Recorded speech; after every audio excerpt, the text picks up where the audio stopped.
If you're struggling right now with your levels of confidence as an account manager, I want to share with you a very quick story. When I started in an advertising agency, I talk about this a lot in the early 1990s, which makes me sound like a dinosaur. I had no training, no guidance, and I was learning from other people. And I remember a time we were sitting in a huge open plan office, and at the time I was managing the Reed Employment Services account, and she was a really cool client. I loved her to bits. But my account manager, because I was an account exec, usually had most of the interactions with the client because I was pretty new and I was doing a lot of the status reports and the contact reports and a lot of the sort of admin based stuff. But I'd been slowly getting more exposure to the client and talking to her more and more. So I was sitting in this open plan office one day, and my account manager came over to me and said, "Jenny, have you got a moment?" So she led me into the office. She sat me down and she said, "Unfortunately, we've had a bit of a complaint." And I was like devastated. In my early 20s, and I was absolutely mortified. I was thinking, what the hell have I done wrong? And she went on to say that it wasn't an official complaint so much as a comment from the client that she'd received. And the client had said to her, "What's wrong with Jenny?" And the account manager said to her, "Well, what do you mean by that?" He said, "Well, every time I speak to her on the phone, she sounds very down." And I thought about that for a moment as my account manager was telling me, and I was thinking, why do I sound down on the phone? And really thinking about it at the time, I thought, it's because I'm terrified. I'm terrified because sometimes I don't know what to say. Will I be saying the right thing or the wrong thing? Will she ask me anything that I don't know how to answer?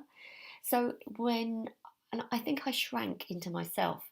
And when I used to pick up the phone, I was kind of probably very nervous. So what I did, we left the room. I said, "Thank you so much for the feedback," although I was absolutely devastated.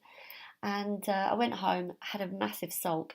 But the following day, when I received a phone call from the client, because in those days we used to actually call each other a lot rather than the email, um, I made a really concerted effort to sound upbeat.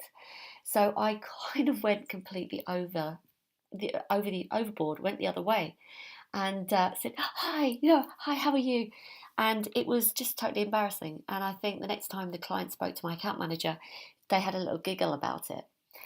But the thing about account management training is that if someone had sat me down and said, "There's a couple of things you can do right now, to make yourself sound um, not so terrified and not so introverted," was two things really. One is when you're talking on the phone, if you stand up while you're talking, you sound more energetic, you sound more alive. And the second thing is there's a really great TED talk by a lady called Amy Cuddy, who's a social psychologist. And she did a huge study about power posing. And when you want to give yourself more confidence, actually, if you put your body into a power pose beforehand, you will actually feel the sensation of feeling more powerful and confident. And that in turn is going to reflect in how you speak and what you say. So that was a little backstory to explain to you something that perhaps you might be missing today. So if you're preparing for a job interview, for example, then go into the toilets beforehand and just make sure that your body is really sort of in a power pose. And that is going to give you more confidence. The whole experiment that Amy Cuddy did was they actually sent two groups of people into a job interview. Ones were with closed body language like this, and the others were told to, in preparation for the interview, stand with power poses. And the ones that had done that performed much better in the interview. Hope this is helpful, and come over to accountmanagementskills.com for more tips about account management.